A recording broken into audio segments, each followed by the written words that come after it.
एक बाबा रामदेव जिसे योग गुरु के नाम से जाना जाता है, उन्होंने दुनिया भर में योग का ऐसा डंका बजाया कि वो घर घर तक पहुंच गया।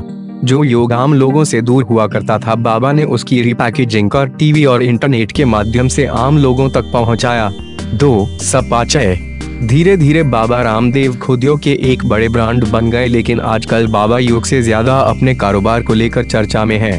बाबा के बनाए हुए प्रोडक्ट धीरे धीरे घर घर में पहुंच रहे हैं और बाबा खुद ब्रांड एम्बेसडर बनकर हर चैनल पर अपने प्रोडक्ट का प्रचार करते दिख रहे हैं। आखिर एक योगी कैसे बन गया अरबपति कारोबारी?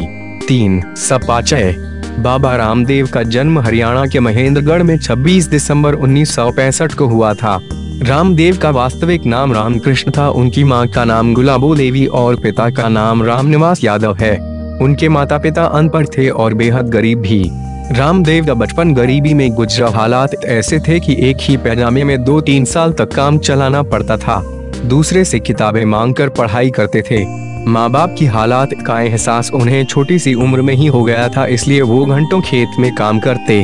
4. सपाचय।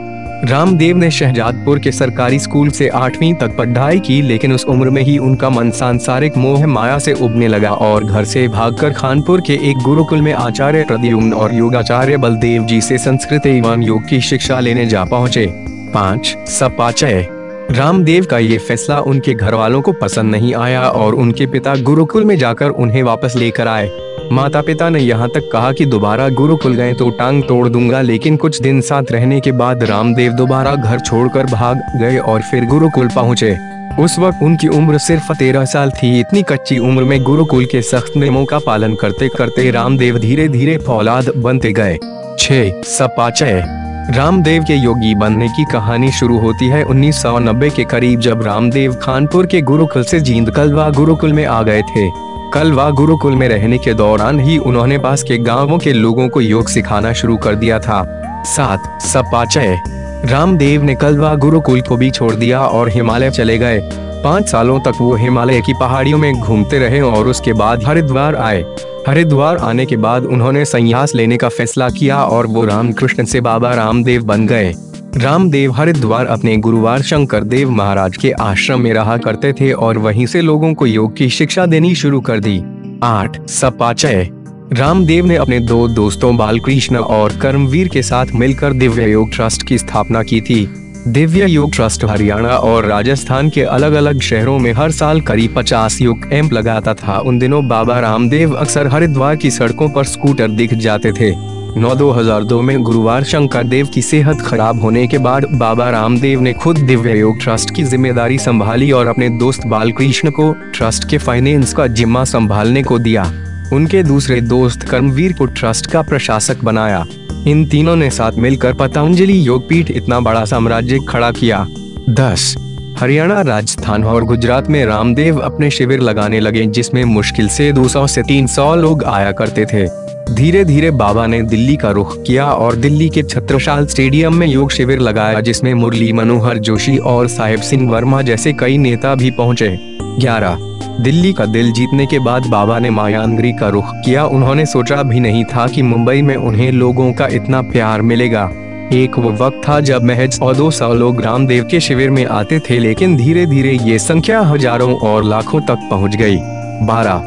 मुंबई में धीरे धीरे कई फिल्मी हस्तियां भी बाबा से योग के गुर सीखने आने लगीं, जिसमें अमिताभ बच्चन से लेकर शिल्पा शेट्टी तक शामिल है। बाबा का योग अब फिल्मी सितारों को फिट रखने का सहारा बनने लगा।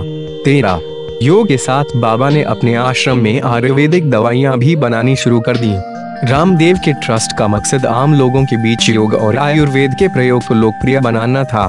खुद बाबा रामदेव भी कई बार बता चुके हैं कि पहली बार उनको जो 50,000 रुपए का दान मिला था, उसी से उन्होंने आयुर्वेदिक जड़ी बूटियों का कारोबार शुरू किया था, जो आज हजारों करोड़ रुपए तक पहुंच चुका है। 14. दिव्य योग ट्रस्ट 2006 में दूसरा पतंजलि योगपीठ ट्रस्ट बना। पतंजलि योगपीठ की संपत्ति ही करीब 1000 करोड़ रुपए से ज्यादा की बताई जाती है।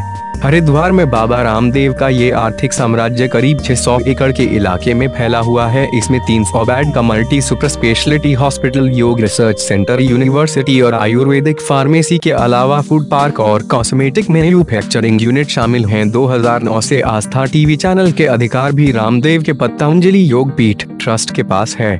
15 पहले योग, फिर आयुर्वेदिक दवाइयाँ और अब बाबा रोजमर्रा की जरूरत की हर चीजें बनाने लगे हैं। साबुन, शैम्पू से लेकर आटा चावल हर प्रोडक्ट मौजूद है। रामदेव खुद अपने प्रोडक्ट की गारंटी देते हुए लोगों को उनके प्रोडक्ट को खरीदने के लिए कहते हैं। 16 पतंजलि आयुर्वेद लिमिटेड के 2015-16 के कामकाज का ब्यौरा देते हुए रामदेव ने खुद बताया है कि 31 मार्च 2016 को समाप्त वित्त वर्ष के दौरान कंपनी ने 150% वृद्धि हासिल करते हुए 50 करोड़ रुपए से अधिक का कारोबार किया। वित्त वर्ष में भी वृद्धि की यह गति बनी रहेगी और वर्ष के दौरान पतंजलि का कारोबार दोगुने से अधिक बढ़कर 10 करोड़ रुपए के पार पहुंच जाएगा।